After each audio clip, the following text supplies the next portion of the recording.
जय जय रघुवीर समर्थ. धान्य म्हणू नका, तूप म्हणू नका.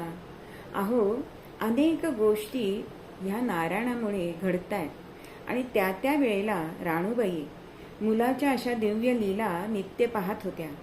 हा अवतारी आहे अशी कल्पना तेवढ्यापुरती तिच्या मनात चमकून जाईल, पण पुन्हा हरिमायेची झापड येई आणि ते विसरून जाईल.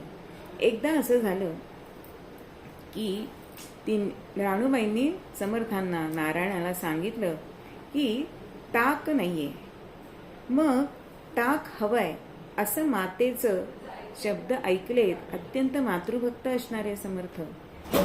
आईचे हे शब्द कानी पडताच नारायण मुकाट्याने उठला आणि कुंभारवाड्यात जाऊन प्रत्येक ब्राह्मणाच्या घरी 11 मडकी ताबडतोब पोहोचवण्याचं सर्व कुंभारास सांगून परत आला. लगेच रात्रीच्या रात्री सर्व ब्राह्मणांच्या घरी ही ताकीद दिली की उद्या तांबडं फुटायच्या आत ताक घरी आमच्या आलं पाहिजे. आणि दुसऱ्या दिवशी पहिल्या प्रहरातच सर्व ताकासाठी सर्व घरामध्ये घुसळण चालू झालं आणि सूर्योदयाच्या आत घराघरातील ताक पंतांच्या वाड्याकडे येऊ लागले. परसदाराने ते सर्व ताक नारायणाने घरात घेतले. दिलेल्या मडक्यांपेक्षा अधिक ताक तिथे आलं. म्हणजे आदल्या दिवशी घेतलेली 18 धान्य आणि हे सर्व ताक. अहो, सकाळी उजाडल्यावर श्रेष्ठांची पत्नी म्हणजे नारायणाची वहिनी ही झाडलोट करण्यासाठी म्हणून बाहेर येत आहे.